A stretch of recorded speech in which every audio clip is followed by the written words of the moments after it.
Hello everyone. जय हिंद। आज है 13 अप्रैल और हम लोग पढ़ेंगे 13 अप्रैल से बनने वाले सभी इंपॉर्टेंट करंट अफेयर। तो प्रीवियस क्लास में हमने देखा था कि 8 अप्रैल 2026 में पीएम मुद्रा योजना को लागू हुए कितने वर्ष पूरे हुए। तो 11 वर्ष हो गए थे। ठीक है। साइकिल से एवरेस्ट बेस कैंप पहुंचने वाली पहली भारतीय महिला कौन बनी? ये बन गई है दिव्या सिंह। स्विट्जरलैंड जो है उनके नागरिकों को सबसे स्वच्छ पानी के मामले में पहला स्थान दिया गया है। यानी स्विट्जरलैंड अपने देश के नागरिकों को सबसे स्वच्छ पानी प्रोवाइड करवा रहा है। चेतक स्क्रीन अवार्ड 2026 में सर्वश्रेष्ठ निर्देशक का अवार्ड आदित्य धर को दिया गया।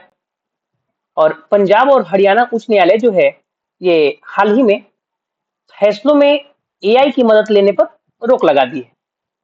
हाल ही में भारतीय नौसेना ने फ्रांस के साथ द्विपक्षीय समुद्री अभ्यास वरुण वरुण जो है एक्सरसाइज ये भारत और फ्रांस के बीच आयोजित किया जाता है। कहाँ किया गया है? ये अरब सागर में शुरू किया गया है। नीति आयोग द्वारा 8 अप्रैल को जारी एग्रीकल्चर मार्केटिंग रिफॉर्म इंडेक्स में महाराष्ट्र को टॉप पे रखा गया है। इसरो ने आज अपने जो चंद्रयान 3 मिशन जो है उसके डेटा के आधार पर चंद्रमा के दक्षिणी ध्रुव पर पानी के बर्फ का नया नक्शा जारी किया। हाल ही में चर्चा में रहा ओपन एआई जो है इसका नया वीडियो जनरेटर टूल आया है जिसका नाम क्या है? सोरा। उसका नाम सोरा है और वो फिल्म जगत में क्रांति ला रहा है। विश्व हेम्योपैथी दिवस जो है ये 10 अप्रैल को मनाया जाता है हर साल। एक्सरसाइज साइक्लोन जो है ये भारत और मिस्र के बीच में, मित्र नहीं है मिस्र, ठीक है, भारत और मिस्र के बीच में ये संयुक्त सैन्य अभ्यास है। क्या? साइक्लोन। हाल ही में यस बैंक के सीईओ के रूप में नियुक्त किया गया विनय टोन्स को। तो ये सभी प्रश्न जो है हम लोग पिछले क्लास में डिस्कस किए थे। हम लोग चलते हैं अपना आज का सवाल नंबर 1 पर कि भारत ने हाल ही में COP33 शिखर सम्मेलन की मेजबानी करने की अपनी जो योजना थी, जो भारत COP33 का जो शिखर सम्मेलन आयोजित करने वाला था उससे अपना नाम वापस ले लिया है। यह शिखर सम्मेलन किस संगठन से जुड़ा हुआ है? ठीक है, तो आंसर इसका हो जाएगा जलवायु परिवर्तन पर संयुक्त राष्ट्र फ्रेमवर्क कन्वेंशन। ऑप्शन बी इसका राइट आंसर होगा। यानी कि United Nations framework convention on climate changes से ये जुड़ा हुआ है। ठीक है, अब आप समझिएगा कि बात क्या है। भारत ने इसकी मेजबानी जो COP33 है 2028 की ये जो मेजबानी भारत करने जा रहा था, इससे भारत ने अपना हाथ पीछे खींच लिया। यानी कि भारत अब इसे होस्ट नहीं करने जा रहा है। ठीक है,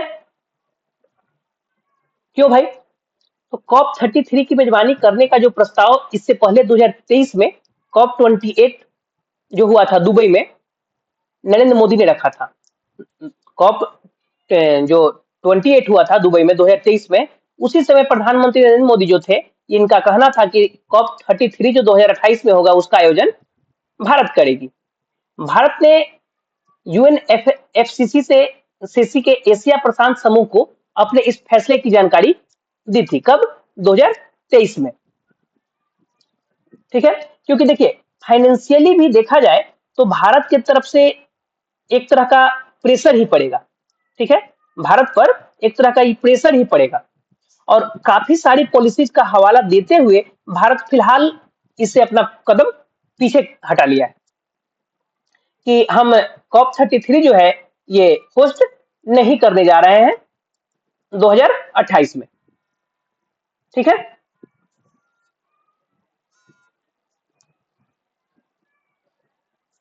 यदि हम डिस्कशन करें कि ये कॉप है क्या, तो कॉप यानी कि कॉन्फ्रेंस ऑफ पार्टीज। पार्टीज का मतलब हो गया, पार्टीज का मतलब है कि इसमें शामिल देश। ठीक है, जलवायु परिवर्तन को लेकर के हर साल एक बैठक का आयोजन किया जाता है।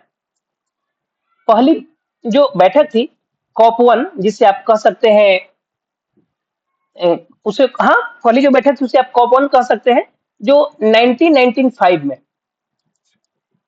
1995 में आयोजित की गई थी। कहां पर? तो जर्मनी के बर्लिन में आयोजित की गई थी। अभी क्या चल रहा है? तो अभी चल रहा है 2026। ठीक। तो याद रखें कि 2026 में ये COP31 होगा। COP31 होस्ट कौन करेगा? तो ये करेगा तुर्की।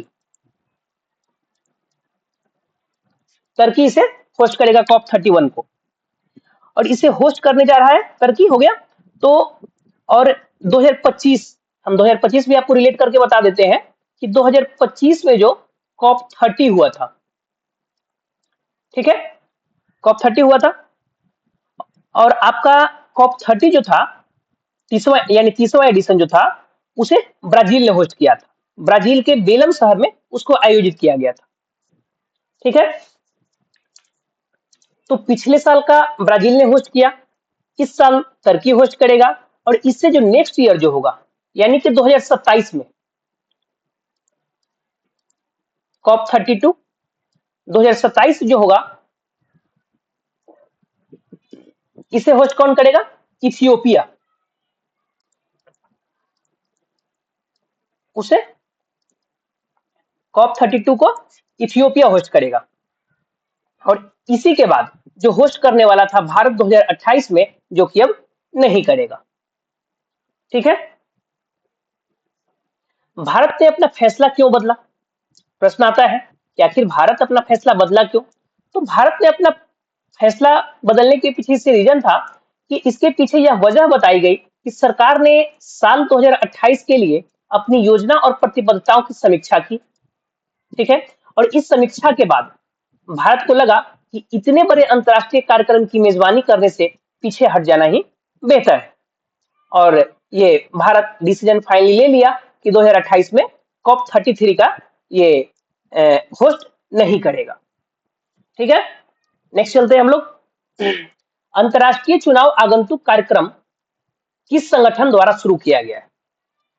तो ये इलेक्शन कमीशन ऑफ इंडिया की पहल है। किसकी है? Election commission of India, Bharat निर्वाचन आयोग। ठीक है। इसका उद्घाटन राजधानी दिल्ली में ज्ञानेश कुमार, जो कि मुख्य निर्वाचन आयुक्त है, इनकी देखरेख में किया गया। इस कार्यक्रम का उद्देश्य जो है, भारत की चुनावी प्रणाली और सर्वोत्तम कार्य प्रणालियों को वैश्विक स्तर पर प्रदर्शित करना। इस पहल में 23 देशों के 43 प्रतिनिधि भाग ले रहे हैं। ठीक है। इसके पहले चरण में असम, केरल और पुडुचेरी में होने वाले चुनाव शामिल हैं, और दूसरे चरण में पश्चिम बंगाल और तमिलनाडु। ठीक है। यानी मुख्य रूप से 5 राज्य में ये चुनाव होने हैं। यदि बात की जाए इलेक्शन कमीशन ऑफ इंडिया की, तो भारतीय संविधान के आर्टिकल 324 से लेकर 329 के बीच इलेक्शन कमीशन ऑफ इंडिया को चर्चा किया गया है, उल्लेख किया गया है। इसका गठन जो है 25 जनवरी 1950 को हुआ था। ठीक है। और उसी दिन हम लोग राष्ट्रीय मतदाता दिवस के रूप में मनाते हैं। राष्ट्रीय मतदाता दिवस का जो थीम है 2026 का, मेरा भारत मेरा वोट। ठीक है। मुख्यालय नई दिल्ली हो गई, और मुख्य निर्वाचन आयुक्त जो है ये ज्ञानेश कुमार हो गए, और भारत के इसके 3 सदस्य होते हैं, एक मुख्य निर्वाचन आयुक्त और 2 निर्वाचन आयुक्त। तो जो 2 निर्वाचन आयुक्त हैं, एक सुखबीर सिंह संधू है और एक विवेक जोशी है। ठीक है। भारत के पहले जो मुख्य निर्वाचन आयुक्त थे, ये सुकुमार सेन थे। कौन थे? सुकुमार सेन, जिन्होंने 21 मार्च 1950 से 19 दिसंबर 1958 तक कार्य किया था। ठीक है। यदि मैं बात करूं अदर ऑप्शन की, तो गृह मंत्रालय कौन संभाल रहे हैं? तो गृह मंत्रालय अमित शाह संभाल रहे हैं, और ये गृह मंत्रालय के साथ साथ सहकारिता मंत्रालय भी संभाल रहे हैं। ठीक है। सहकारिता मंत्रालय भी अमित शाह संभाल रहे हैं। नीति आयोग का फॉर्मेशन ईयर जो है, नीति आयोग का 2015 है। नरेंद्र मोदी जी जो देश के प्रधानमंत्री हैं, इसके अध्यक्ष हैं, और उपाध्यक्ष सुमन बेरी, और इसके जो नए सीईओ हैं, ये निधि छिब्बर हो जाएंगी। ठीक है। विदेश मंत्रालय कौन संभाल रहे हैं? तो यह है एस जयशंकर।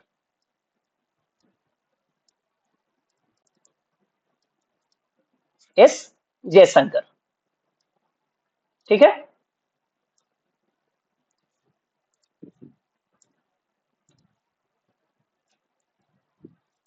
नेक्स्ट चले।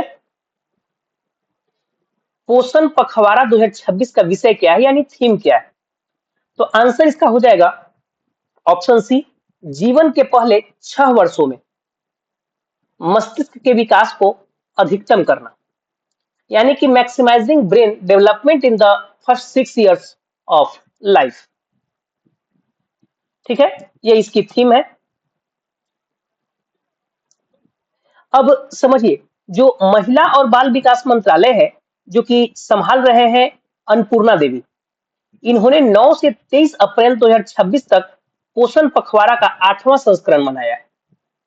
ये आप लोग के लिए इंग्लिश में दे दिए हैं कि जो लोग इंग्लिश अपना देखना चाहते हैं यहां से देख सकते हैं। ठीक है, तो ये 8वां संस्करण मनाए। माध्यम से पोषण जागरूकता और स्वास्थ्य खान पान को बढ़ावा देने के लिए, सॉरी, ये मनाया कब जाता है? तो ये जन आंदोलन और जन भागीदारी जो है, ये मनाया जाता है कब? 15 दिवसीय राष्ट्रव्यापी अभियान ये मनाया गया है। ठीक है, 9 से 23 अप्रैल मनाया गया। यह एक 15 दिवसीय राष्ट्रव्यापी अभियान है, जो हर साल मार्च और अप्रैल में जन आंदोलन और जन भागीदारी के माध्यम से पोषण जागरूकता और स्वास्थ्य खान पान को बढ़ावा देने के लिए आयोजित किया जाता है। वर्ष 2026 के लिए इसका विषय जो है, जीवन के पहले 6 वर्षों में मस्तिष्क के विकास को अधिकतम करना। यह अभियान बच्चों के स्क्रीन टाइम को कम करने और उन्हें सक्रिय रूप से जुड़ने के लिए प्रोत्साहित करने में माता पिता और समुदायों की भूमिका पर प्रकाश डालता है। ठीक है, ये पॉइंट यहां से नहीं है, ये आपका यहां से ही आ गया। ठीक है, यहां से इसको आपको ले लेना है, कंफ्यूज नहीं होना। ठीक है, नेक्स्ट चले। तो अंतरिक्ष यान मिशन संचालन SMOPS 2026 पर अंतरराष्ट्रीय सम्मेलन कहां आयोजित किया गया था? तो देखिए, स्पेस क्राफ्ट मिशन ऑपरेशन 2026 का आयोजन कर्नाटक की राजधानी बेंगलुरु में आयोजित की गई थी। ठीक है, ऑप्शन सी इसका राइट आंसर हो जाएगा। ये इसका दूसरा संस्करण है, यानी सेकंड संस्करण था। 8 से 10 अप्रैल बेंगलुरु ने होस्ट किया, जिसकी थीम थी स्मार्ट और सतत अंतरिक्ष मिशन प्रबंधन के लिए अभिनव संचालन। ठीक है, अभिनव संचालन अगली पीढ़ी। इसका संयुक्त आयोजन भारतीय अंतरिक्ष अनुसंधान संगठन इसरो जो है, एस्ट्रोनॉटिकल सोसाइटी ऑफ इंडिया और इंटरनेशनल एकेडमी ऑफ एस्ट्रोनॉटिक्स द्वारा किया जा रहा है। ठीक,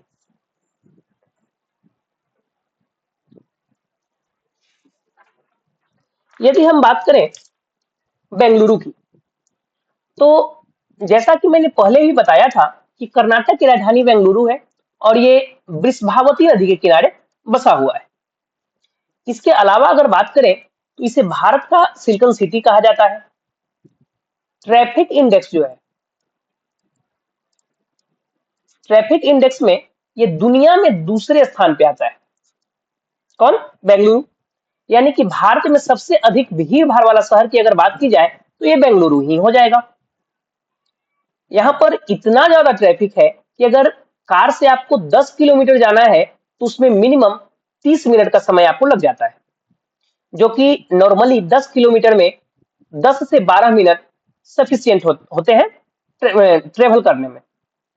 इसके अलावा इसरो का मुख्यालय आपको बेंगलोर में ही है। ठीक है, और भारत का पहला 3D प्रिंटेड जो है, 3D प्रिंटेड पोस्ट ऑफिस आपको बेंगलोर में ही है। तो इतना फैक्ट आप बेंगलोर से रिलेट कर सकते हैं। अब यदि नई दिल्ली की बात करें तो देश का पहला ई वेस्ट इको पार्क जो है दिल्ली में ही विकसित किया गया है। इंदौर इंदौर और उदयपुर जो है, इंदौर और उदयपुर ये देश का पहला वेटलैंड सिटी है। इसके अलावा भारत का सबसे क्लीनेस्ट सिटी जो है इंदौर है, और वेदर फ्री सिटी भी जो है इंदौर ही है। गुरुग्राम की बात करें, गुरुग्राम हरियाणा, यहाँ पर देश का पहला एलपीजी एटीएम एलपीजी एटीएम स्थापित किया गया, और गुरुग्राम में देश का पहला ग्रेन एटीएम यानी कि अनाज एटीएम भी रिलेट कर सकते हैं, यहां स्थापित है। यहीं से आप कर सकते हैं रिलेट। नेक्स्ट चले हम लोग, दुनिया की पहली वैश्विक यूनिवर्सिटी का नाम क्या है जो वन्य जीव और पशु चिकित्सा विज्ञान को समर्पित है? तो आंसर इसका हो जाएगा वनतारा यूनिवर्सिटी। ऑप्शन ए इसका राइट आंसर हो जाएगा। ये एक नई यूनिवर्सिटी आप लोग पढ़ रहे हैं, इसके बारे में मैं आपको अच्छे से एक्सप्लेन करूंगा। ये इंग्लिश में है, आप यहां से भी देख सकते हैं। वनतारा यूनिवर्सिटी दुनिया की पहली ऐसी ग्लोबल यूनिवर्सिटी है जो पूरी तरह से वन्यजीव और पशु चिकित्सा विज्ञान को समर्पित है। यह जामनगर में स्थित है, और यह पहला वनतारा प्रोजेक्ट का ही एक हिस्सा है। यह पहल जो है वनतारा प्रोजेक्ट का ही एक हिस्सा है, और इसका मकसद वन्यजीव संरक्षण, पशु चिकित्सा और इकोसिस्टम के स्वास्थ्य के क्षेत्र में विशेषज्ञों को प्रशिक्षित करना है। यह यूनिवर्सिटी जेनेटिक्स, एपिडेमियोलॉजी और संरक्षण नीति जैसे क्षेत्रों में यूजी, पीजी और विशेष प्रोग्राम पेश करेगी। इस पहल की परिकल्पना अनंत अंबानी ने की थी। ठीक है, अब हम समझते हैं। देखिए, वनतारा आप लोग ने ये नाम तो पढ़ा ही होगा। कब पढ़ा है? तो अभी हाल ही में प्रधानमंत्री मोदी जी जो है ये वनतारा विजिट कर रहे थे। रिसेंटली अर्जेंटीना के जो स्टार फुटबॉलर भारत आए हुए थे, ये भी वनतारा गए हुए थे। तो फेमस सेलिब्रिटी ये वनतारा विजिट कर रहे हैं। वनतारा का मतलब हो गया वन और तारा, इसे मिलके बना है। तो वन यानी कि जंगल, और तारा तारा यानी जंगल का तारा। ठीक है, आप इसे जंगल का तारा कह सकते हैं। ये जामनगर जो गुजरात में है, रिलायंस इंडस्ट्रीज द्वारा स्थापित ये दुनिया का सबसे बड़ा और अनोखा पशु संरक्षण, बचाव और पुनर्वास केंद्र है। 3000 एकड़ में, कितना? 3000 एकड़ में यह फैला हुआ है, और अनंत अंबानी इसे लीड कर रहे हैं। मतलब कि यहाँ पर घायल और दुर्व्यवहार का शिकार जो या लुप्त प्राय जानवर जो होते हैं, जैसे हाथी हो गया, शेर हो गया, बाघ हो गया, इन्हें पूरी सुविधाएं दी जाती है, और यहाँ पूरी स्वास्थ्य सुविधाएं प्रोवाइड कराई जाती है, और जीवन भर सुरक्षा यह प्रदान करेगा। ठीक है, ये यूनिवर्सिटी वन्य जीवों के लिए यहाँ पर यूजी, पीजी की डिग्रियां प्रोवाइड कराई जाएगी। ऐसी ये पहली यूनिवर्सिटी आप वनतारा ही रिलेट कर पाएंगे। ठीक है, नेक्स्ट चले। नीतीश कुमार लगभग 2 दशकों के बाद संसद में किस सदन के सदस्य के रूप में लौटे? तो आंसर इसका हो जाएगा राज्यसभा। ऑप्शन बी इसका राइट आंसर है। देखिए,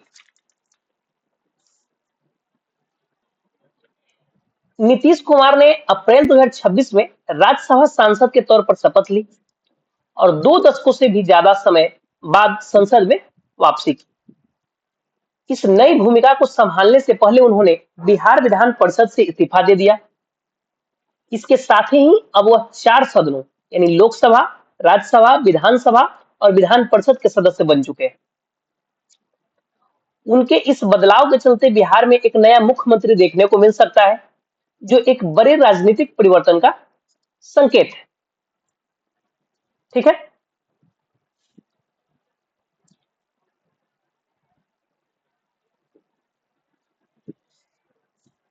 ये इंग्लिश फॉर्मेट में आपके लिए है। राज्यसभा के बारे में कुछ पॉइंट है, और हम लोग यहां से देखते हैं कि यहां से हम लोग डिस्कस करेंगे राज्यसभा के बारे में, क्योंकि यहां से हम कुछ स्टैटिक फैक्ट कवर कर सकते हैं। राज्यसभा जो कि भारत में उच्च सदन है, ठीक है। हमारी संसद कैसे बनती है, ये अगर आपको हम बता दें, हमारी संसद कैसे बनती है, तो राज्यसभा जो कि देखिए हमारी संसद में तीन लोग क्या इसके तीन कड़ियां मिलके संसद बनती है, क्या क्या? लोकसभा, राज्यसभा और राष्ट्रपति। ये तीनों के मिलने के बाद संसद का निर्माण होता है।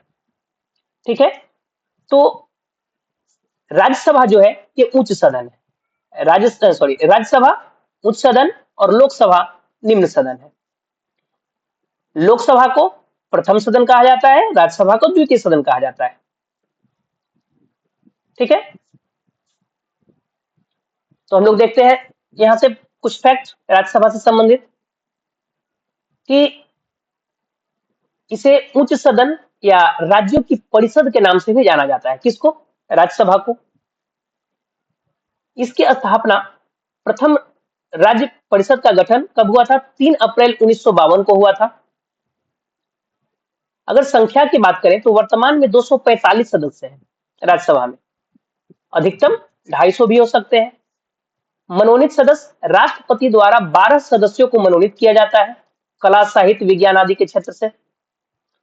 इसमें 245 जो थे उसमें 233 सदस्य राज्य और केंद्र शासित प्रदेशों की विधानसभा द्वारा चुने जाते हैं। ठीक है, यानी 245 में से 12 तो मनोनीत हो गए और 233 चुने जाते हैं। सदस्य की अगर आयु की बात करें, उम्मीदवार की आयु कम से कम 30 वर्ष होनी चाहिए। ठीक है, सभापति और उपसभापति की अगर बात करें तो देखिए जो राज्यसभा के पदेन सभापति होते हैं ये देश के उपराष्ट्रपति ही होते हैं। जैसे वर्तमान में देश के उपराष्ट्रपति कौन है? तो जगदीप धनखड़।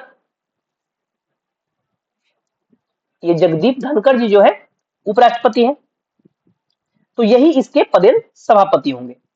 यदि आपसे पूछा जाता कि राज्यसभा के पहले पदेन सभापति कौन थे, तो ये थे सर्वपल्ली राधाकृष्णन। और राधाकृष्णन 1952 से लेकर 1962 तक रहे।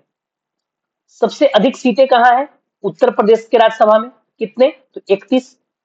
और नामकरण की अगर बात की जाए तो इसका नामकरण 1954 में हुआ था। 23 अगस्त 1954 को राज्य परिषद का नाम बदलकर राज्यसभा कर दिया गया था। यानी इसका नाम क्या था? राज्य परिषद। ठीक है, नेक्स्ट चले। निम्न में से किस राज्य सरकार ने भारत की पहली चालक रहित पॉड टैक्सी परियोजना को लॉन्च किया? तो आंसर इसका हो जाएगा महाराष्ट्र। ऑप्शन सी इसका राइट आंसर है। तो पॉड टैक्सी बहुत छोटा सा टैक्सी आप देख पा रहे हैं यहाँ पे। ठीक है, इसमें 4 से 6 लोग इसमें सवार हो सकते हैं। तो अभी क्या है, महाराष्ट्र सरकार जो है भारत की पहली चालक रहित पॉड टैक्सी परियोजना को मुंबई में लॉन्च किया। मुख्यमंत्री देवेंद्र फडणवीस ने 7 अप्रैल 2026 को कुर्ला और बांद्रा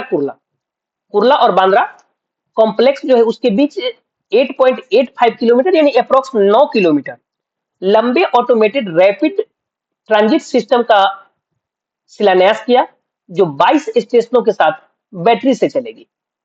ठीक है, यानी इसके बीच 22 स्टेशन बने हुए हैं। कहां पे? तो मुंबई महाराष्ट्र। स्थान क्या है? कुर्ला। कुर्ला से बीकेसी यानी बांद्रा कुर्ला। इस परियोजना की बात करें तो भारत का पहला चालक रहित एआई आधारित बैटरी से चलने वाला पॉड टैक्सी है। इसकी लंबाई अप्रोक्स 9 किलोमीटर 8.85 किलोमीटर। 22 स्टेशन जो है एयर कंडीशन स्टेशन लगभग 200 मीटर की दूरी पर है। 200 मीटर की दूरी पर। क्षमता प्रत्येक पॉड में 6 यात्री बैठ सकते हैं। पॉड टैक्सी जो है उसमें 6 यात्री बैठ सकते हैं और गति लगभग 40 किलोमीटर प्रति घंटा।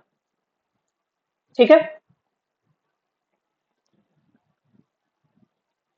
यहां से अगर हम भारत के पहले की बात करें, भारत में पहले राज्य की बात करें करंट अफेयर से रिलेट करके, तो भारत का पहला प्रोटोटाइप फास्ट ब्रीडर रिएक्टर जो है ये तमिलनाडु में स्थित है।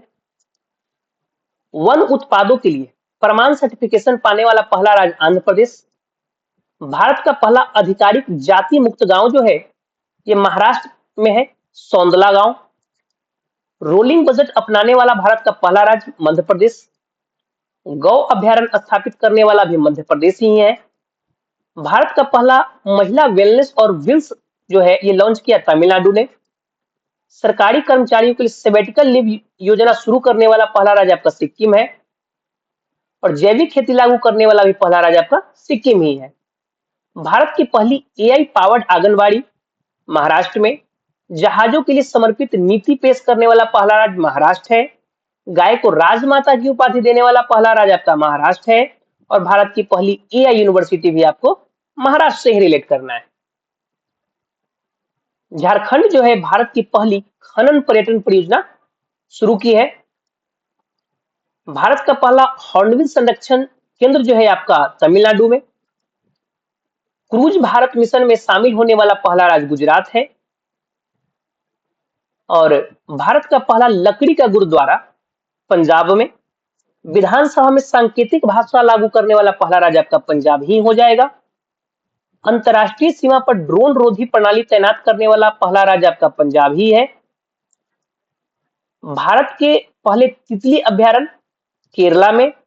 स्वयं का ओटीटी प्लेटफॉर्म लॉन्च किया केरल ने। भारत का पहला पूर्ण डिजिटल साक्षर राज्य केरल है। वरिष्ठ नागरिक आयोग स्थापित करने वाला पहला राज्य केरल ही है। भारत का पहला एआई आधारित सड़क सुरक्षा पायलट प्रोजेक्ट उत्तर प्रदेश। राज्य के विधानसभा में अनुवाद प्रणाली लागू करने वाला पहला राज्य आपका यूपी ही हो जाएगा। मृत्यु का अधिकार लागू करने वाला पहला राज्य कर्नाटक। और ड्रोन पॉलिसी लागू करने वाला पहला राज्य आपका हिमाचल प्रदेश हो जाएगा। तो ये फैक्ट आपको याद रखना है। यहां से अगर हम महाराष्ट्र की बात करें, क्योंकि ये हम जो प्रश्न हम लोग देखें ये महाराष्ट्र से रिलेटेड है, तो महाराष्ट्र के बारे में भी देख लेते हैं। राजधानी मुंबई और मुख्यमंत्री देवेंद्र फडणवीस हो जाएंगे। अगर करंट अफेयर रिलेट करें तो महाराष्ट्र की पहली महिला उप मुख्यमंत्री सुनेत्रा पवार।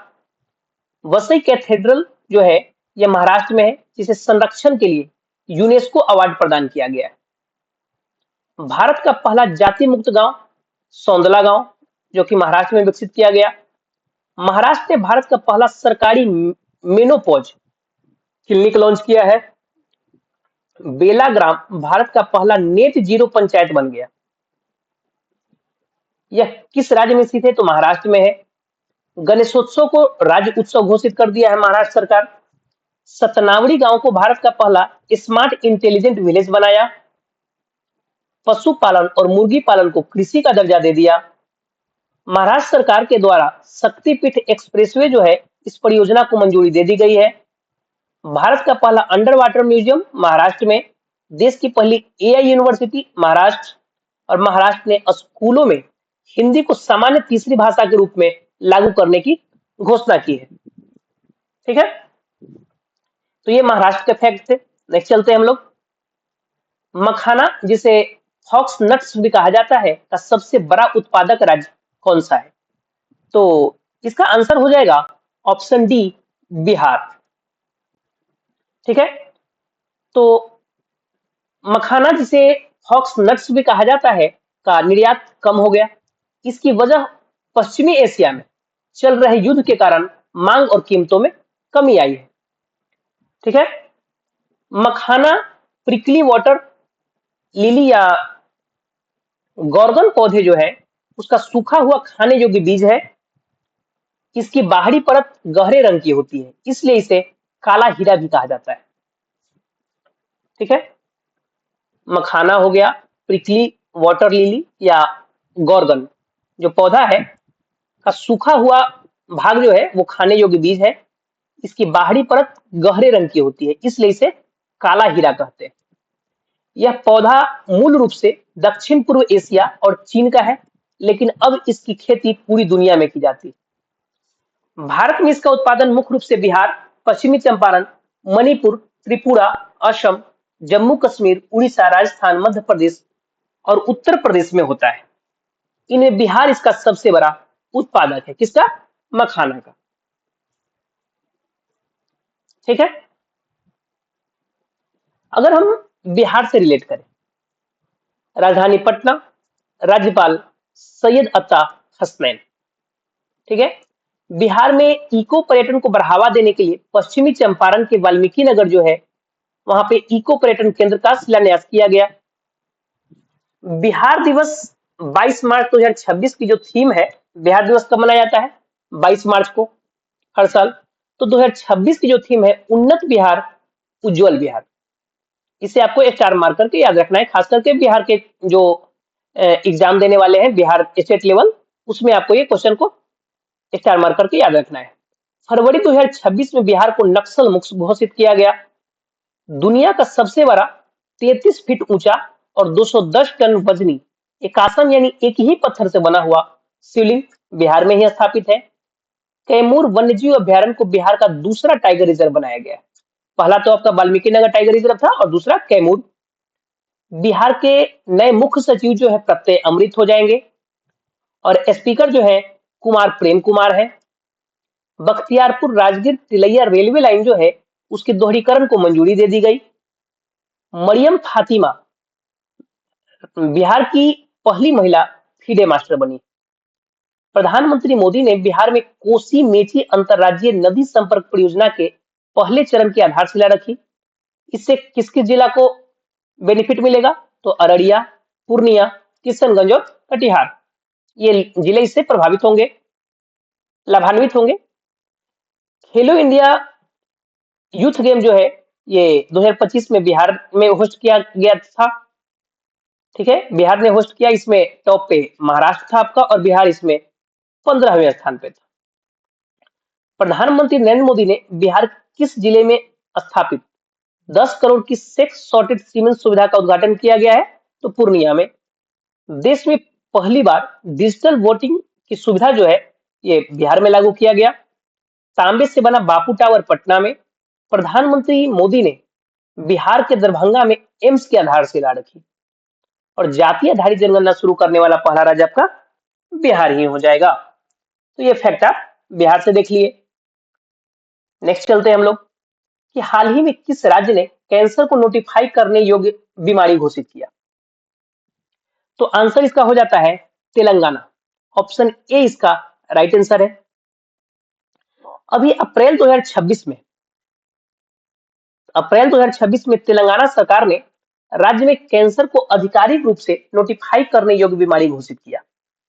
इस निर्णय के तहत सभी सरकारी और निजी अस्पतालों, क्लिनिकों और नैदानिक प्रयोगशाला जो है उसको कैंसर के मामलों का पता चलने के लिए 1 महीने के भीतर सूचित करना अनिवार्य होगा। ठीक है, उद्देश्य क्या है? तो कैंसर के मामलों की सही संख्या का पता लगाने के लिए एक केंद्रीकृत डेटाबेस तैयार करना है।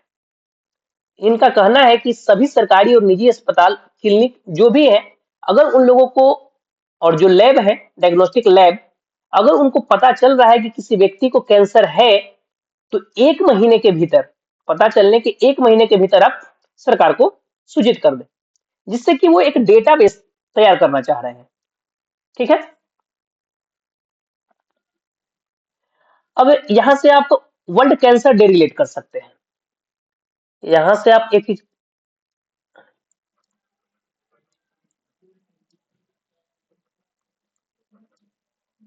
वर्ल्ड कैंसर डे रिलेट कर सकते हैं। कब मनाया जाता है वर्ल्ड कैंसर डे?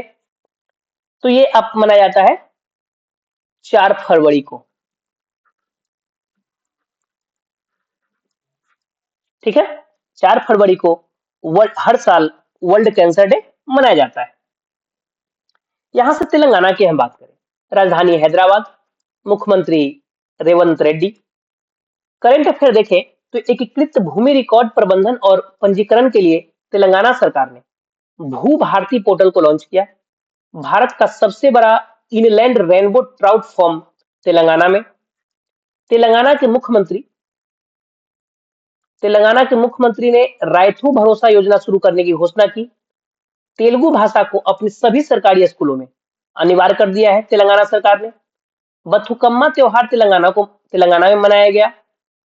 राजीव युवा विकासम योजना की शुरुआत की गई है और एशिया का सबसे बड़ा जनजातीय महोत्सव समक्का सरलम्मा जतारा महोत्सव जो है तेलंगाना में मनाया जाता है। ठीक है, नेक्स्ट चले कि किस राज्य में भारतीय सेना के त्रिशक्ति कोर ने ऑपरेशन हिम सेतु लॉन्च किया? तो आंसर इसका हो जाएगा सिक्किम। ऑप्शन सी इसका राइट आंसर। ठीक है, अभी क्या हुआ, तो भारतीय सेना का जो त्रिशक्ति कोर है, इसने नॉर्थ सिक्किम के लाचेन क्षेत्र में ये ऑपरेशन चलाया। क्यों चलाया? तो इस क्षेत्र में भारी बर्फबारी और लैंडस्लाइड के कारण जो टूरिज्म फंसे हुए हैं, लगभग 1000 से अधिक इनकी जो संख्या है, इन्हें सेफ निकालने के लिए शुरू किया गया ये ऑपरेशन है। ठीक है, अगर यहां से हम सिक्किम की बात करें तो राजधानी गंगटोक, मुख्यमंत्री प्रेम सिंह तमांग और राज्यपाल ओम प्रकाश माथुर हो जाएंगे। करेंट अफेयर देखें तो सिक्किम की गतिशील युवा नेता स्तुति प्रधान को प्रतिष्ठित वर्ल्ड यूथ पार्लियामेंट में भारत का प्रतिनिधित्व करने के लिए चुना गया है। ठीक है, किनको? स्तुति प्रधान को। सरकारी कर्मचारियों के लिए सबैटिकल लीव योजना शुरू करने वाला पहला राज्य आपका सिक्किम ही है। भारत के पहले डिजिटल घुमंतु गांव सिक्किम में ही है। कागएद नृत्य महोत्सव सिक्किम में मनाया जाता है। सिक्किम जो है वर्ल्ड बैंक की सहायता से, ठीक है, सॉरी, सिक्किम इंस्पायर्स एक योजना चलाया है वर्ल्ड बैंक की सहायता से। पुरानी पेंशन योजना बहाल करने वाला पूर्वोत्तर भारत का पहला राज्य सिक्किम। और पहला रेलवे स्टेशन यहाँ पे रंगपो है सिक्किम में ही। और जैविक खेती लागू करने वाला पहला राज्य आपका सिक्किम ही हो जाएगा।